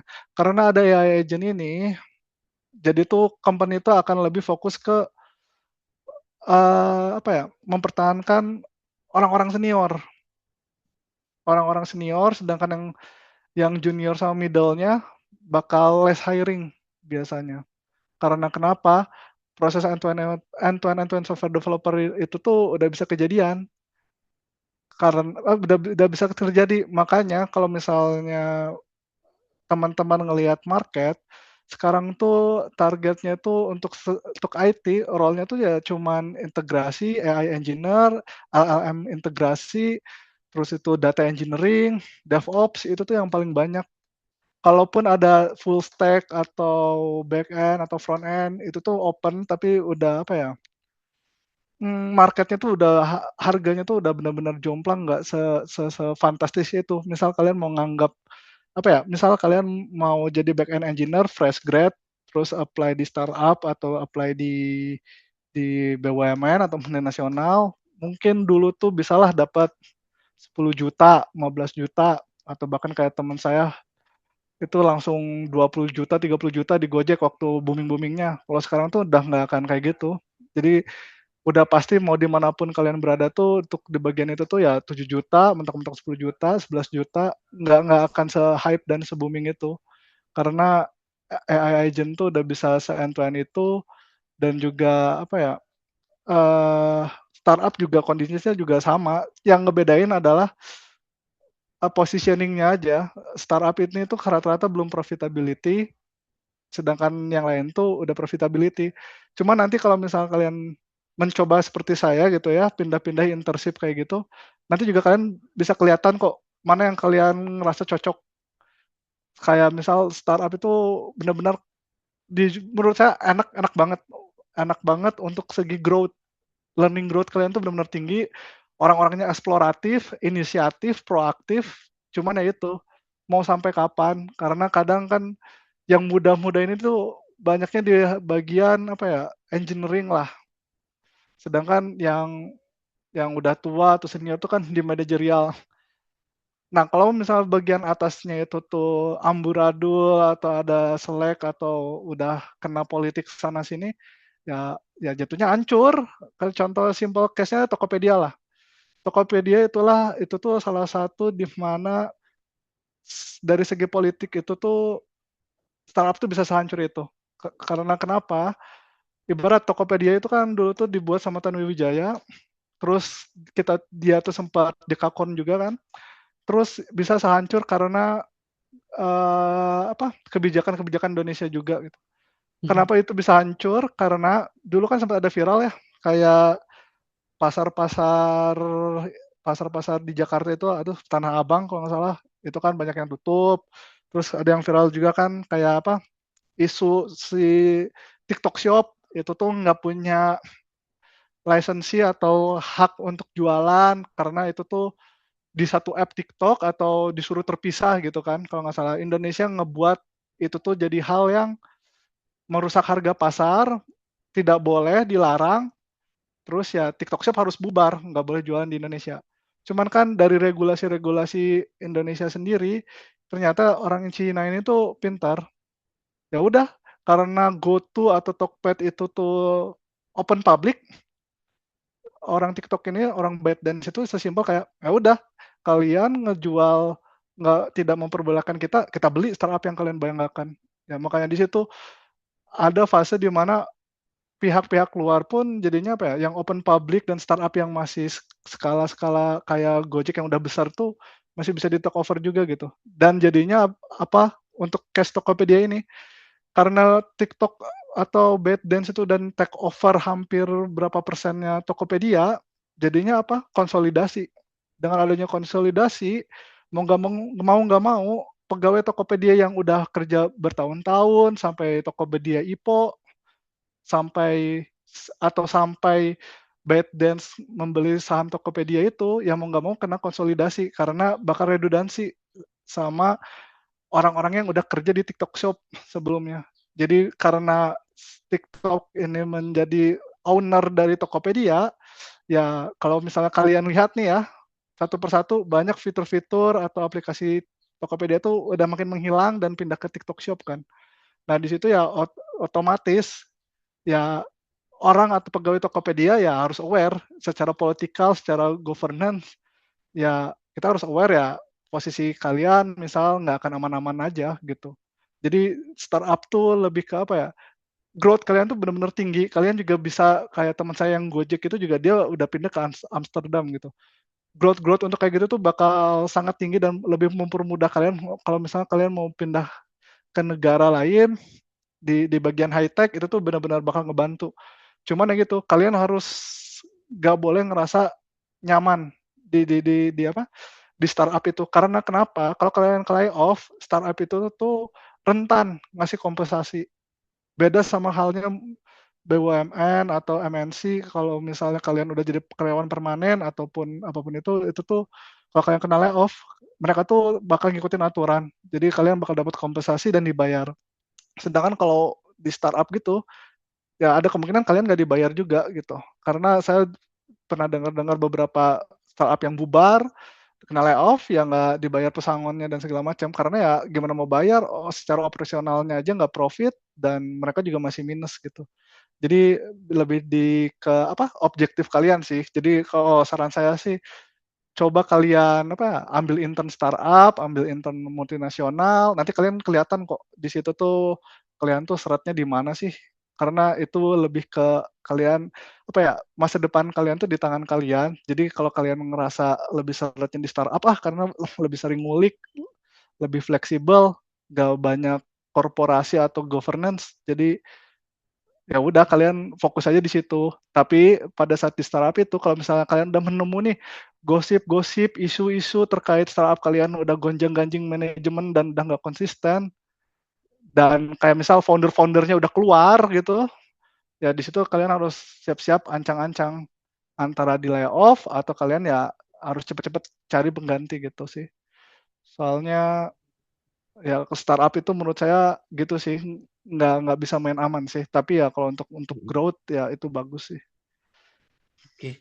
Betul, Mas. Ini juga pertanyaan berikutnya kayaknya sama ya, udah dijawab juga sama Mas Rizky tadi.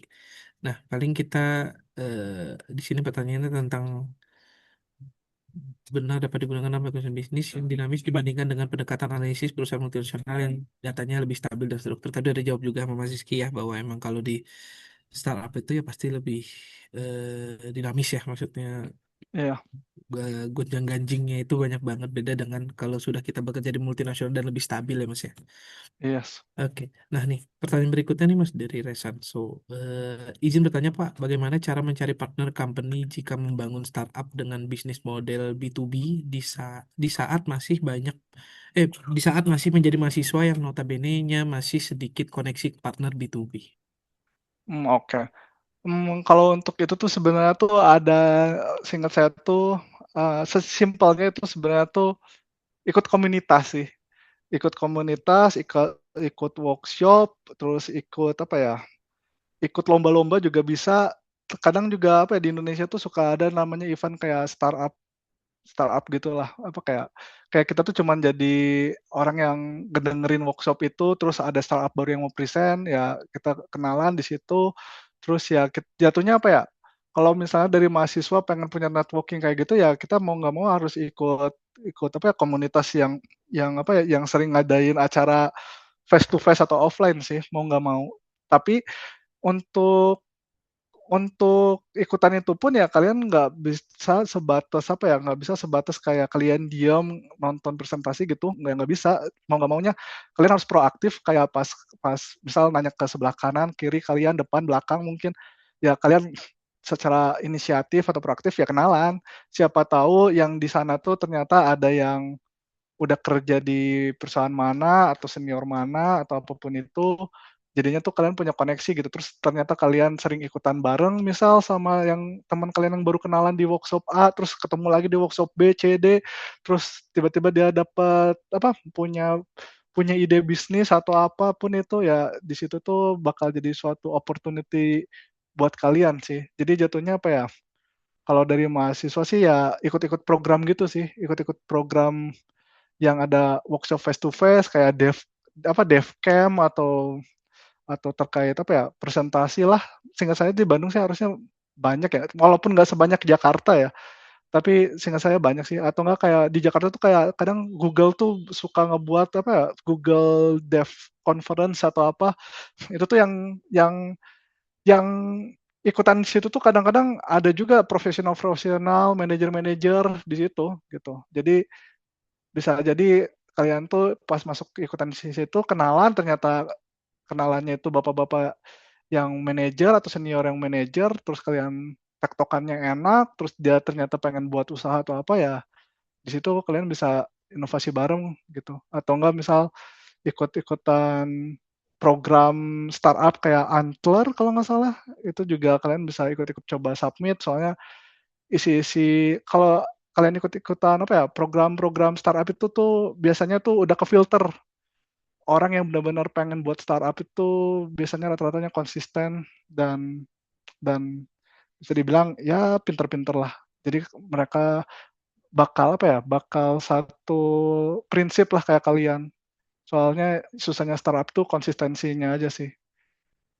Kayak kayak apa ya, ibarat kalian kalau ngerjain tugas, kalau ada orang yang nggak ngerjain kan sebel kan. Nah, Mm. startup pun gitu. Jadi apa ya, kalau ada satu yang nggak konsisten, udah nggak enak, terus jadi ujung-ujungnya malah hancur atau ending-nya udahan gitu, gitu sih. Iya, betul ya. Masih saling ego itu kadang ya Mas ya. Iya, itu Ya, yang agak susah memang nyari partner. iya, Maka Bu, kayaknya bukan hanya di dunia teknik sih ya Mas ya. Maksudnya kita kalau membangun bisnis juga kalau sama temen itu rawan bubar yes, adalah ketika kita tidak sepaham itu tadi ya Mas ya. yes. Nah, nih Mas, berikut ini ada izin bertanya Mas, dalam membangun bisnis startup terkadang kita menemukan klien yang kurang paham IT tapi menggunakan produk saja, yang ingin proyek mereka selesai dengan cepat dan sering meminta perubahan proses bisnis secara dadakan di mana proses yang lain pun belum diselesaikan. Nah, ini sering banget ya Mas ya ketemu yang kayak gini. Tapi karena baru merintis terkadang harus mengikuti permintaan klien agar meningkatkan value dan kepercayaan terhadap klien. Tapi hal ini juga berdampak ke tim sehingga mengganggu alur proses bisnis yang dibuat. Izin minta saran dan masukan dalam menangani kasus ini agar klien juga mengerti dan apakah kita juga perlu ketegasan dalam mengambil keputusan menolak atau menerima. Terima kasih. Oke. Kalau untuk terkait itu sih menurut saya balik lagi ke proses negosiasi ya. Soalnya, demanding itu pasti, eee, selama saya kerja di multinasional, demanding banget itu tuh udah jelas lebih sering tuh di Asia menurut saya. Apalagi kalau misalnya kalian kerja di India itu demanding-nya lebih parah. Dan menurut saya untuk nge-handle kayak gitu ya negosiasi sama positioning kalian sih. Jadi apa ya, kalau misalnya ada klien yang langsung demanding ngeubah bisnis proses yang udah kalian buat dan itu ternyata effort-nya tinggi, kemudian cost-nya juga sebenarnya dari segi kalian sih tinggi, ya secara negosiasi ya kalian harus kuat di situ. Dengan cara apa? Dengan cara misal kalian harus ngasih reasonable. Ya, kita punya budget apa, kita punya alokasi resource-nya sekian, kemudian kalian juga udah ngebuat proses A, B, C sesuai agreement sebelumnya. Terus kalau misalnya ngeubah, ini bakal nge-impact A, B, C, D, E, dari segi cost-nya juga increase A, B, C, D, E, terus segala macamnya. Jadi apa ya, menurut saya tuh ya, dari proses negosiasi itu, lebih penting tuh namanya agreement di awal sih. Jadi kalau misalnya kalian nih sebelumnya itu punya klien, tapi nggak punya agreement di awal alias masih on the fly, kalau misalnya kalian udah di fase kayak gitu, ya udah itu kalian skakmat namanya. Skakmat karena kalian nggak punya evidence, kita agreement di awalnya ini. Karena kalian on the fly jadi mau nggak mau kalian harus ngikutin klien, kalau enggak ya kliennya kabur gitu. Sedangkan kalau misalnya kalian dari awalnya itu kalian udah punya apa, agreement di awal kalian bakal memproses A, B, C, dan segala macam, terus tiba-tiba klien ngeluh nih, eee, "Kok ini nggak sesuai atau apa?" Lah, kita udah agreement-nya A, B, C kok, berarti yang salah bukan kita, Anda. Maksudnya ya secara kasarnya gitulah, tapi ya dibuat Hmm, perhalus lah. Jadi kayak apa ya, kalian tuh kalau misalnya mau buat apa, membuat PO atau membuat proyek tuh kayak kalian ngebangun rumah lah. Jadi kayak termin-terminnya tuh harus jelas. Jadi kalau misalnya pas di termin satunya ya, kita udah ngebuatnya A, agreement-nya A, vendor udah A, PO-nya sekian, ya udah itu agreement kita di awal. Kalau misal pas kita udah delivery, udah UAT, udah ngasih demo ke user, kayaknya harus ada yang ditambahin lagi deh di proses ini. Ya mau nggak mau kalian negosiasi di situ, kasih evidence agreement kita yang sebelumnya, kasih CR, ya tinggal customer-nya agree atau enggak gitu. hmm, Kalaupun misalnya nggak agree ya tinggal kita kasih strategi lagi di termin-termin sebelumnya.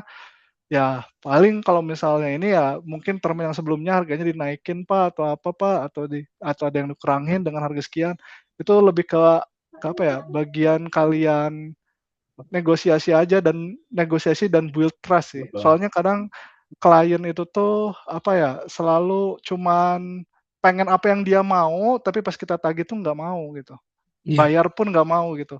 Jadi pukulan telaknya untuk ngelawan-ngelawan orang-orang kayak gitu, yang demanding, yang atau nyalah-nyalahin, ngaku-ngakunya nggak sesuai perjanjian di awal, padahal perjanjian awal A ya dengan cara ya ngasih data sama ngasih evidence, itu udah paling powerful. Jadi iya, kitanya pun nggak usah banyak basa-basi, ya ini evidence-nya, ini agreement-nya, ya kalau Anda mau kita buat CR untuk selanjutnya gitu. Jadi emang harus kuat di kita, dia anggap itu salah, itu nggak salah sih. Jadi outlook kita pun yang nggak salah, ya kita tinggal kalau mereka nggak mau, ya udah mau nggak mau ya PO kita yang didapat di payment-nya ya di termin awal, mau dia reject atau enggak kan agreement-nya mereka harus bayar di PO awal gitu. Gitu sih. betul. Jadi lebih ke negosiasi kita aja, yang penting tuh evidence based lah, Iya. jangan apa ya, jangan on the fly. Iya, jadi emang ini ya Mas ya, terutama startup ya. Jadi kita harus kuat ya, maksudnya di awal tuh kita udah ada hitam di atas putih perjanjiannya, rinci Yes, gitu ya Mas ya. Karena kan kadang orang itu memanfaatkan kelengahan kita ya. Kalau kita yes nggak ada betul. perjanjian awal, nggak ada hitam di atas putih, terus kita on the fly tadi, ya jadi kesempatan mereka juga untuk akhirnya menindas kita gitu lah kasarnya ya. Ya betul. Gitu. Oke, Mas, ini mungkin ada pertanyaan terakhir nih, Mas. Izin Mhm. bertanya, di tengah dinamika geopolitik global seperti konflik Iran dan Israel yang berdampak pada fluktuasi harga minyak dunia dan pada akhirnya mempengaruhi berbagai sektor ekonomi, baik startup maupun perusahaan multinasional menghadapi tekanan biaya dan ketidakpastian pasar. Dalam konteks ini, bagaimana peran startup atau inovasi berbasis teknologi termasuk pendekatan data analisis dan machine learning dapat membentuk solusi adaptif untuk membantu perusahaan bertahan atau menstabilkan dampak kenaikan biaya energi tersebut, serta apakah terdapat alternatif model bisnis, efisiensi operasional, atau strategi substitusi yang dapat ditawarkan untuk mengurangi dampak perubahan harga minyak terhadap keberlangsungan bisnis di berbagai sektor. Nah, Oke. Kalau untuk yang terdampak harga minyak itu lebih ke udah jelas sih ya, itu tuh bakal nge-impact ke efisiensi, apalagi ke bagian apa ya, operasional. Jadi apa ya, secara secara operasional company itu udah pasti mereka tuh bakal menggenjot digital transformasi, yang di mana tuh orang-orang mereka tuh bakal dibuat seminimalisir mungkin, terus efisiensinya ya dengan AI agent tadi, atau dengan senior mereka yang sekarang itu dibantukan dengan AI agent AI agent-nya mereka sendiri gitu. Jadi tuh dengan adanya apa ya, efisiensi itu tuh, dari segi perusahaan tuh ada namanya apa ya, cost saving lah. Dari cost saving itu tuh dipakai buat apa, ya dari dipakainya buat kenaikan-kenaikan harga ini. Misal nih kayak dari segi apa ya, telekomunikasi gitu ya, kan kita tuh misal dari segi saya tuh kan udah pasti kita tuh Ericsson tuh jualan radio yang di mana dia tuh ada warehouse-nya masing-masing, terus ada apa, ada segi supply-nya lah, ada proses supply-nya yang di situ tuh udah pasti karena harga minyak naik ya secara logistik pun akan naik gitu. Dan di situ pun ya gimana buat nyari budget tambahan ya mau nggak mau ya dari segi operational supply ya dibuat seefisien mungkin, sesimpel mungkin, dan less human interface mungkin gitu. Jadi misal dari data supply masuk ke tools kita, dari tools kita otomatis langsung masuk ke tools-tools lainnya, jadi itu cuma satu 2 orang operasional aja yang harus handle, yang di mana misal sebelumnya 10, 20 yang harus handle gitu. Jadi itu hal-hal kayak gitu tuh dibuat apa ya, dibuat mungkin hampir semua perusahaan ngebuat mendapatkan budgetnya ya dari cost saving nge-layoff orang-orang itu sih biasanya. Karena ya nggak bisa dipungkiri harga minyak naik, ya udah pasti dari segi operasional perusahaan juga naik. Dan karena untuk sekarang juga tuh trennya tuh AI itu masih murah dan belum bubble, jadi ya udah secara apa ya, implisit bisa dibilang, ya perusahaan bakal fokus ke AI karena jujur AI itu masih murah untuk sekarang. Dengan harga yang masih murah sekarang dan banyak juga kompetitor yang masih murah, jadi ya lebih baik kita efisiensi, pecat karyawan-karyawan tetap maupun non kontrak, dapat cost saving dari situ dengan margin yang cukup banyak di after implementasi AI dan otomasi, terus ya dari uang yang kosong itu ya buat ngenambal apa ya namanya, biaya logistik yang udah kejadian karena apa ya, karena minyak global itu naik sih, dan saya yakin juga hampir semua perusahaan harusnya sih kurang lebih sama sih. Soalnya hampir semua perusahaan juga tren sekarang kalau saya lihat LinkedIn juga mau itu startup ataupun perusahaan besar, efisiensinya ya layoff semua kan, kayak Microsoft juga sama kan. Microsoft juga efisiensi semua banyak di Amerika sana, Oracle juga banyak. Jadi ya menurut saya ya cost saving perusahaan tuh ngambil marginnya di situ untuk hal-hal yang nggak terduga kayak minyak naik ini sih. siap. Soalnya ya terlepas chip itu makin langka seingat saya, Mhm. tapi ya itu masih anggapannya masih murah gitu. Jadi jadi ya perusahaan ngambil cost margin-nya untuk geopolitik itu dari layoff-layoff ini sih biasanya. Oke, ya berarti semakin banyak layoff, jadi semakin susah juga untuk kita anak-anak mahasiswa yang baru lulus kuliah ini untuk nyari kerja ya Mas ya. Karena Eh, di mana-mana perusahaan malah jadi layoff gitu kan i efisiensi minyak iya, dunia ini. ya betul, tapi sebenarnya untuk market-market yang tadi saya sebut kayak DevOps, data, sama integration engineer itu menurut saya masih banyak sih kalau untuk di Mm-mm. sisi-sisi itu. Masih Soalnya banyak kebutuhan kalau ya. iya, soalnya karena tadi saya bilang, apa, karena makin banyaknya efisiensi dan perusahaan mau melakukan otomasi dan mengimplementasikan AI agent, integrasi DevOps dan data itu posisi yang krusial dan belum banyak orang yang explore di bagian itu karena kenapa? Orang awam kalau mau ngulik itu susah karena untuk integrasi DevOps sama data hampir semuanya platform enterprise yang dimana kalaupun misalnya kita mau ngulik itu paling trial 1 minggu, 1 bulan, habis itu bayar. Susahnya di situ aja sih. Mm. Cuman dibilang target marketnya banyak atau enggak, menurut saya banyaknya di situ sih. Kalau misalnya teman-teman mau, apalagi DevOps, DevOps itu banyak banget sih. Karena ya AI agent atau Gen AI itu kan public ya. Jadi kita harus ngebuat kayak model itu tuh harus disimpan di private network-nya perusahaan kita gitu. Dan untuk deployment gitu kan kita sebagai DevOps kan harus paham CI/CD, network, private network dan segala macamnya tuh harus dibuat gitu, di-build di private network perusahaan kita gitu. Jadi itu juga demanding-nya masih tinggi, seingat saya gajinya juga lebih tinggi itu daripada full stack atau back end atau front end. Jadi ya lebih ke teman-teman mencoba mengerucut ke sana aja atau enggak di bagian machine learning, data scientist juga masih banyak. Cuman itu juga agak tricky karena S1 tuh data scientist atau machine learning itu agak dianggap masih belum kompeten. Jadi kalau misalnya kalian mau nyari karir di bagian AI engineering, machine learning atau LLM integration atau LLM engineer, kalian harus minimum biar skill kalian itu dianggap kompeten, itu tuh kalian tuh harus S2. Soalnya market kalian kalau mau ke area itu di Indonesia itu sangat dikit. Di luar itu banyak, tapi minimum S2 biasanya gitu. Soalnya persaingannya S2 luar sana sih di posisi-posisi itu. Gitu sih. Tapi kalau Oke. untuk yang software itu emang udah wah AI agent udah benar-benar udah bisa ngelakuin front end back end otomatis sih. Jadi itu cukup satu senior bisa nggak bisa ngerjain dengan AI agent bisa kayak satu timnya tuh 4-5 orang Mm-mm. gitu. Jadi kayak udah bisa seefisien itu gitu sekarang. Iya, sekarang tuh udah semua serba otomatisasi ya Mas ya. Oke, Iya. eh, Mas mungkin udah selesai nih Mas pertanyaannya sudah tidak ada lagi, udah semua.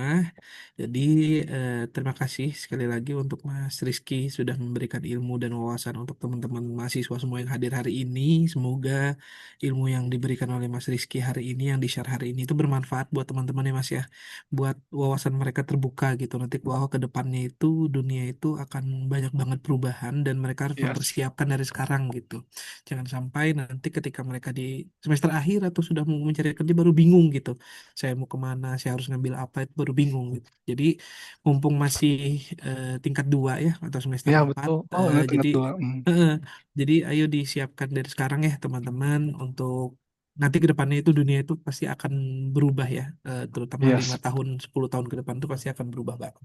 Oke, terima kasih juga nih sekali lagi Mas Rizky sudah menyempatkan waktunya hari ini. Semoga kita bisa bertemu lagi di lain waktu ya dengan teman-teman nanti mungkin yang hadir lebih banyak lagi Mas Rizky. Karena kebetulan hari ini juga ternyata teman-teman tuh bentrok sama UTS Mas. Jadi ada yang Oke. UTS juga siang ini dan bentrok dengan jam mereka UTS pas kita webinar hari ini. Oke, Oke. diinfokan lagi kepada teman-teman. Mas Rizky mungkin boleh di end share dulu. Oke. Oke boleh. Eh, Nah, teman-teman yang udah hadir hari ini dipersilahkan untuk mengisi link presensi dan feedback ya yang akan kita tampilkan di Zoom ini. Dan seperti biasa teman-teman, ini akan dibuka sampai jam 1.00 ya, dan nanti kita akan ketemu lagi di Alumni Week tanggal berapa ya? Tanggal 8 Mei ya teman-teman, karena tanggal 1 kan tanggal merah ya, ada hari buruh. Jadi kita ketemu lagi nanti tanggal 8 Mei teman-teman.